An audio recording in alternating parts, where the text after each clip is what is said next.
Hey everyone! Today we have a bonus episode for you.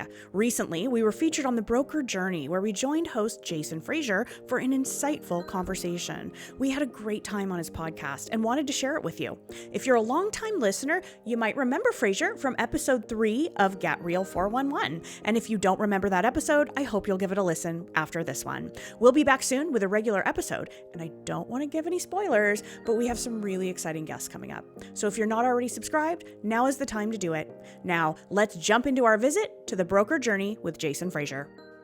All right. Well, welcome again to another episode of The Broker Journey. I'm excited for this episode, like I am for all my episodes, because I get to interview awesome people in the broker channel who are making it happen. And today is a very special episode because I have a very good friend, someone who is like family to me. I call her my sister from another mister. And she has been someone that has helped me throughout my journey here on the wholesale side. And through her, I got to meet her wonderful partner, Brad. And so we have Brad and Jamie, the CEO and president of AmeriFund. And so I'm excited for you guys to hear their stories, their journey in the channel, their expertise, and what they have built for not only to add value and help those that need home ownership, but also those who work for and with them. And so without further ado, I would like to kick it over to Jamie. Thank you so much, my brother from another mother. Well, it has been a really awesome journey in this industry. This is my 26th year in the industry. And for more than 2 of those decades, Brad and I have been intertwined with different companies and things like that. So my journey started because my mom was a real estate agent. So growing up, I was, stuck on weekends putting open house signs out and sitting at open houses, which at the time I thought was the most boring thing ever. But of course, it led me while in college to being a loan officer assistant for a loan officer at the brokerage that my mom's real estate firm owned. Back then, it was very common for real estate firms to have both a mortgage company and the real estate side. So I kind of caught the bug and I realized 2 things. One, college wasn't for me. I wasn't excited about it. And 2, the mortgage industry, the puzzle of each loan, the experience of helping families who didn't believe that they could ever be homeowners, many of them first generation Americans, many of them 8 or 9 family members together to qualify.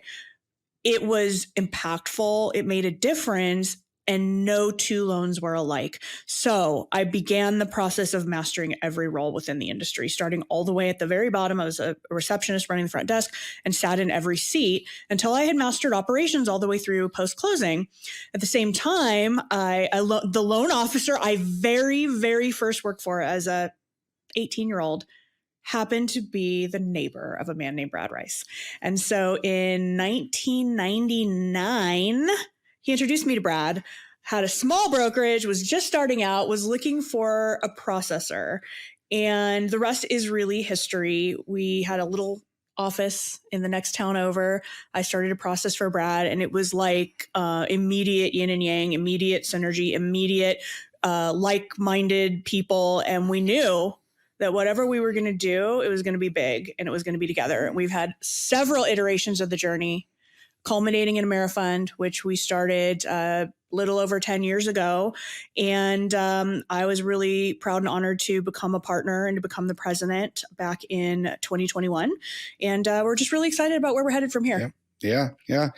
That is all true. I will attest to it. Thank you, Frazier, for the introduction. And I am excited to chat with you today, primarily because we have something that's super unique.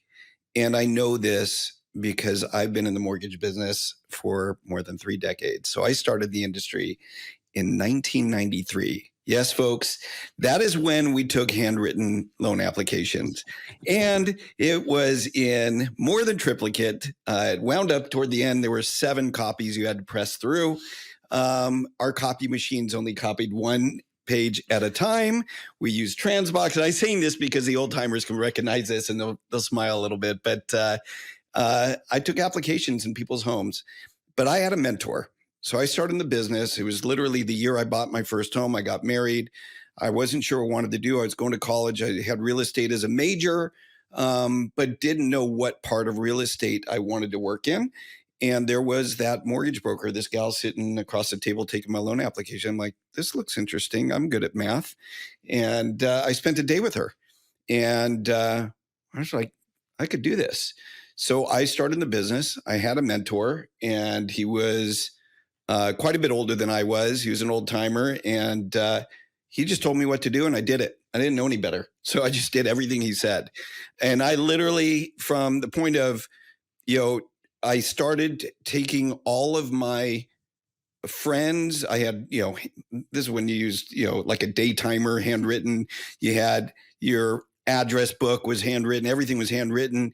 I went and I grabbed my parents' address book. I had my own. I went through my high school yearbook. I put everybody into a database, and it was called, the CRM was called Telemagic. Okay. And so look that up. The guy who developed Telemagic is the godfather of CRMs. He still lives in San Diego. I connected with him last year, believe it or not. But, I just knew. He said, look, you need everybody in a database so you can keep track and you can keep in touch with them and tell them what you do. He said, the beauty about what you do is that everybody is a potential customer. You're not selling medical equipment where you have to go to hospitals and sell them. You're not selling other things like where you have a very specific audience. Anybody you run into, whether it's the waitress helping you at a restaurant or your veterinarian or anybody, the person doing your dry cleaning, they're a potential candidate. You need to communicate with them and let them know what you do for a living. And he said something else to me. He said, if you're doing business with somebody, expect them to do business with you. And through the years, I've kind of remembered this, and I used to originate loans and really like some of the people I do business with, but they would never refer me business. And so I changed, whether it was an accountant or whoever it was. So anyway, long story short, originated loans. By the end of the 1990s, I was closing about 40, 50 loans a month. I had a team of 5 assistants. And I broke off from my then partner, who was a fantastic guy. We had a very amicable split. I wanted to grow the company. He didn't. I was a partner at that point. And he said, go on your own. He was older than I was. And he said, I'm just going to keep originating. I said, that's fine. I started a company called Mortgage Corp of America. And that's when I met Jamie, as she said. So it was 1999. And over the course of 8 years, that company grew into a 43-state operation. We did wholesale under the name Zone Funding. We did retail. We did consumer direct. We had a call center. We were the first ones in our backyard that did 30-minute infomercials for mortgages. It was times were flying high. We wrote our mortgage product even. I learned a lot about every aspect of the business, but Jamie was unique in that she could sit at any seat in the company and perform. So it didn't matter if we were very thin in a department and we lost somebody. So we always expected excellence. And if somebody wasn't good or really wasn't part of the culture, Jamie could jump in and run that seat as a backup. So that was really, really great. And we took that all the way to the end. The wheels fell off the bus like they did for everybody in 2007, 2008. And we hit a reset button. But like Jamie said, started back up. And Amerifun's a unique animal. And we're like excited to chat about it today, not about just what we're doing with Amerifun, but the culture we're building and why and how we've built that culture through our 2-decade plus relationship and the strength that we have. And we'll talk about it a little bit later, but the things I do and the things that Jamie does that really make us successful. So great. I love it. And guys, look, I'm not, and I'm talking to the audience here, is that I try to learn as least amount as possible beforehand, because I like to hear the story just as you are, and learning it. And what's awesome about, because some of these things I didn't know about Jamie, and I didn't, know Brad's beginning, but it's so funny because, and Jamie knows the story of, and actually both Brad, because I've been on your guys' podcast, but about my story and my mom and getting started in the business. And what's crazy is that that almost is like a parallel to my mom, receptionist, same with operations heavy, could sit at any seat at the table. And then her, our partner, the chairman of our company that when they teamed up to, it was a family company and own Mason McDuffie Mortgage, same thing is like, she used to process his loans. Right. So like, and he was the sales guy. He was going out, he was getting the business. He was doing all that stuff. And now he went way back farther than Brad. And what's funny is I know we joke about it. I was waiting for Brad to talk about the abacus piece of doing stuff, but honestly, it's like, we're just talking about the 90s. To me, that wasn't like ancient, right? I was thinking like, I think about when our chairman would tell stories about like the 70s and the 60s and going into like agent offices and getting like deals, files off of their desk and originating them. But you really don't think about it. It's just amazing how far we've just transitioned since just the 90s. And it doesn't really think, we really don't feel like it's that old. But what I love hearing about the story and what Brad was talking, because you're really hearing about the fundamentals of building a business, right? And for those of you that have been in the industry for a while, you understand, and especially going back then, you understand what it was like back then to build a business, understand what it was like to originate in operations, especially, and not having digital files. You're having, drawers and stacks and file rooms of these huge, thick, crazy loan files, fax machines, memos, all of that stuff. And it's just great because now we're in the here and now, but ultimately what I think, which I think gets glossed over quite a bit, is that especially when you're talking to people that like you two that have developed such a close and great partnership where you play off of each other's strengths, right? Or someone's weak in one area and is filled by the other, is ultimately how that builds just like a solid workable foundation that creates great branches, so to speak, off of a strong tree in other areas of the business. And, just being around you guys and experiencing it, it's just great. It's like, it's a natural fit. There doesn't seem to be like someone has like a completely different idea of how things are. It's just that like, it's almost kind of sharing that same brain. And I like that because I experienced that personally working at a mortgage company. And so that's great. It's great to hear the story. I wrote down, a lot of notes just, off of what Brad was talking about and what Jamie was talking about. And when we talk about today, right, we're talking about different lending environment, different conditions, and trying to build a business for today. And I know, you guys definitely don't have the mindset of just, hey, let's just survive. You guys have always, as long as I've known you, had that mindset of grow. And how do we create something different? How do we provide value? How do we do something above and beyond what everyone else is doing? And so, if I'd like to kind of focus on, going back to, just, building a Amerifund and if you could summarize into like the mission of what you're, not just what, cause I don't want to put it in past tense as like, hey, that was our mission back then, but it's changed. And I'm sure there's an evolution involved with that. But if I go back to when you guys were starting Amerifund and the mission, what, maybe it's a sentence, maybe it's a couple words, but what is that mission? It's being good stewards of our industry. And that means that every person in any seat here has to truly care. They have to have a passion for what we're doing, which is we're helping people achieve the American dream. We're helping people with what is often the largest financial transaction that they will ever experience.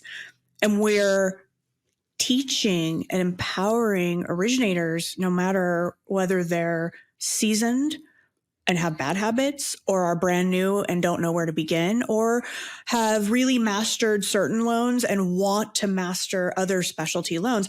We believe in education. We believe in taking the responsibility that we have that impacts people's lives very seriously. And because of that, the culture has built itself. There is a culture of collaboration, not of competition.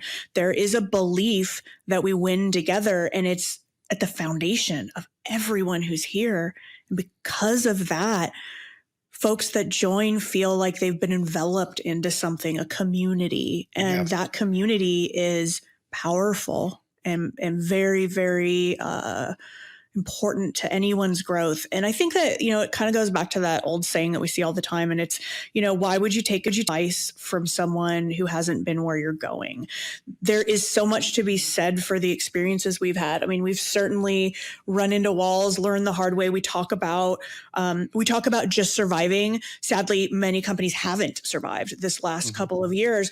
But Brad and I share a belief that you grow through the struggle, that this is the time, the opportune time to grow, because others are shrinking. There's talent in the marketplace. This is the time, and has been now for a good 2 years, where you double down, you improve your processes, you find your value proposition, and you dive into it. We burn the boats. Failure is not an option. We're growing through any market challenge. Yeah, I agree. Yeah. I love it. And when, we talked earlier, and Brad, you had mentioned a phrase to me, rocket fuel, and I believe it's a book, right? And can you explain a little bit about that? Yeah, look, I read that book. And when I say read, let me clarify. I didn't read it. I hate reading. I'm not a fast reader. I love listening to books, and Audible's the best thing that came about. And that's what I've got. So anyway, I listened to a book, and I'm halfway through it, and I go, God dang it. This is Jamie and I. And I literally messaged her. I said, you got to download this book. But she reads. She's like Evelyn Wood. I don't know if you know what that is, but back in the 80s, 90s, look up Evelyn Wood. It was like a speed reading course you could take. That's Jamie. I swear Brad's not 80. If you guys can't see the video, you're just listening to the audio. I swear Brad's not 80 years old. He's actually a young guy. I know. He's actually a young guy here. But that said, look, I'm listening to this book and I'm going, man, this is us. So it talks about partnerships are way more powerful than having just a single leader. And the reason that partnerships, and it gives examples, and it gives companies that you would recognize, big companies where there were two people. I mean, I'll just say one of them, but Apple, right? Mm-hmm. Steve Jobs, Steve Wozniak. They had different skill sets, right? So one is a visionary, and the other one's an integrator. And so Jamie can, if I'll share vision all the time, I'll have this idea, and she can immediately process that idea and go, okay, here's how we implement that. And then she can execute on it and make it reality. So she's got the skill set that I don't have. And that's what really works. And so when you said, hey, I've interacted with you guys a lot, and I can see that, there's a lot of agreement there. I never hear you guys with different ideas. And that's really the case, because, whether it's her coming up with the idea or I do, it's like we have the same line of thinking. I honestly can't remember a time where we've argued about like a direction we're going or anything like that. It's just like, okay, that could work, but here's how we'll do it. And so that Rocket Fuel book, for those of you that are in partnerships that do have a relationship that is business related, I would recommend listening or reading that book. And really extrapolating out of that what could apply to your relationship. And I think that's the reason that not only did we have success in the previous company, because even though Jamie wasn't an owner of that company, she was instrumental. She was really the other leader. She was number two. And in this case, obviously we're partners, but that's really, I think, what has been our secret sauce. It is. And I think that sometimes we look at business partnerships and relationships like they're not personal. And the bottom line is that they are. They're just like a marriage. Both of us have extremely long-term, very, very happy relationships with our partners in life. But when you're a partner in business, it's the same thing. Everything's not all or nothing. There are things that we don't agree on, but the way that we talk through those things is with the mindset that we both have the same objective. And that, as an example, Brad doesn't just throw a vision at me. Brad will throw 5 or 6 visions at me. And I have to process them all and say to him, here's what I think. I think that one of these is viable to execute on immediately. I think that 2 of these are probably 6 months down the line. And there's one of these that I think is probably not the move for us. And here's why. So let's table that one entirely and focus in this order on these things. And over many years of trust, and probably many years of mistakes, we've come to a place with one another where there's just inherent trust and belief that the person's perspective is credible. And so for that reason, there isn't an argument. It's more like, let me think about that for a minute and wrap my brain around what you're saying and come back to a place where we align and we know what the next objective is. I'll add one more thing to that. So there's also something about longevity and phases of life. And for those of you so I've been married for more than 20 years. For those, yes, I'm not 80. I get it, whatever. But, Brad, you're not helping your cause here, buddy. Yeah, you got to watch the YouTube. Don't just listen to the audio.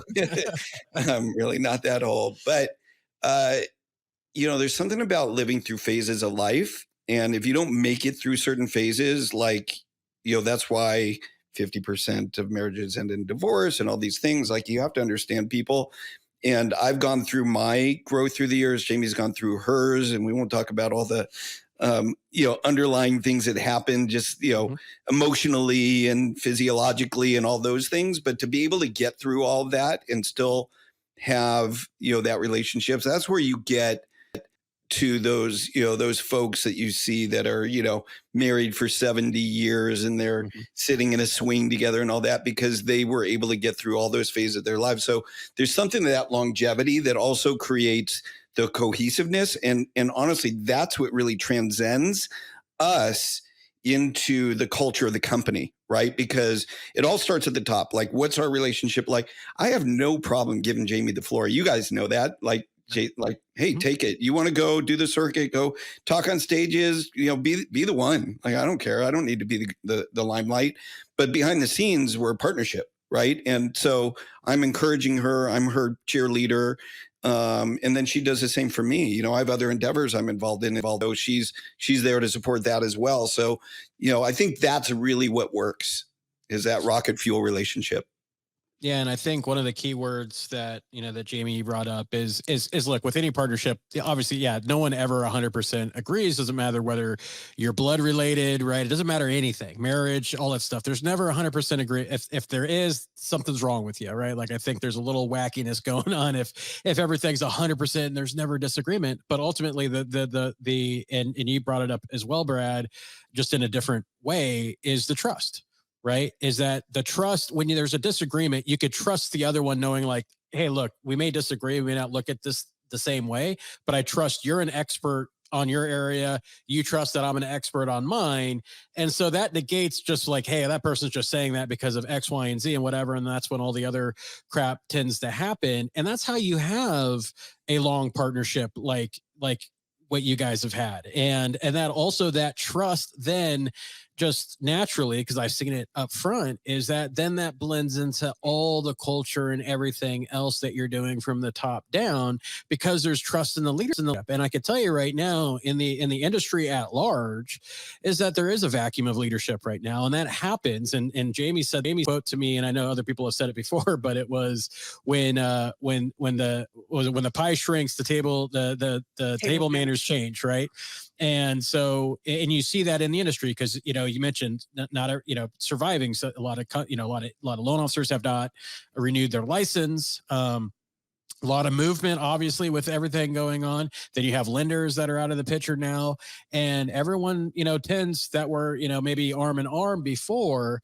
There's no trust. And so you start to see some things happen, and then you really see it at the leadership level, and nothing specifically, but just at large, you just see that kind of erode, and it all begins with trust. And so when you trust really in that other person, right, especially when you guys are in the trenches building something, this industry is not easy. It's not for the weak. And so you have to have that, because this industry is hard enough, right? Even when everything is going well. And so if you don't have that trust, it just makes things more difficult. And, when I see what you guys are talking about, and you mentioned, Jamie going out there, and and I'm going to get into this in a second, because I want you guys both to talk about this, because you both have it. Is it comes to, what you said about being a steward of the industry, and that all comes down to one word, and that's passion. Right? You have a passion for what you guys do. It's not like, hey, let's start a mortgage company. We could probably make a good amount of money, and let's just see how far this goes. Is that there's an underlying passion to do well and to do right. And so I want you guys to talk, and Jamie, we could talk a little bit about your advocacy. Brad, we could talk a little bit about the leadership and sales, but, talk to me, and I'll let you guys pick who gets to go first, but talk to me a little about your passion for what you guys do. Yeah, I mean, I think that you get to a certain point, you've been in a specific industry for a period of time. You've mastered a lot of the roles, the nuts and bolts of it are there. You begin to ask yourself, like, what's next and what else is there aside from what I'm already doing? For me, it became about seeing so much need in our space, seeing so many loan officers that had no direction, no help, no support, nobody to bounce ideas off of. Now, born out of pre-crash, pre-2008, it was a dog world. There was no broker calling another broker and asking for advice and getting help whatsoever. But through the bad rap we all took, there was a community that sort of formed itself. And as soon as I realized that community existed, I knew I wanted to be a part of fostering it, because I knew what it felt like not to have that as a younger industry professional. With that in mind, I have made friendships that will last me a lifetime, yours included. I have leveled up myself, because I wake up every day and I think about, where can I take 5 or 10 or 15 minutes and just pay it forward or help somebody? Something that I've done 10 times that this person's struggling through. I can answer them in 15 minutes and help them through, help them learn, teach them how to find answers. It started with doing that outside of our company because our company was smaller. It ended up that we began to open our doors and welcome others into the company. But through that, I've never lost the commitment to helping my peers. I've never, ever turned down or ignored a person who's needed help. Today, it might look a little different for me. It might be that I'm directing them somewhere for help, or it might be that I've allotted a certain amount of time in my schedule to always give back. But largely, it goes back to how I was raised, which is you do the right thing and the right things happen. I know it sounds cliche, it sounds altruistic, but I refuse to behave any other way. And the fact that we're still here after all these years and all these market cycles and all these changes should be a testament to the fact that there's something to be said for doing the right thing. 100%. That was a glimpse of our conversation on the broker journey with Jason Frazier. For the full episode, click the link in the description to see the video on the Broker Journey channel. And don't forget to subscribe to Get Real 411 for new episodes coming soon. Thanks for watching.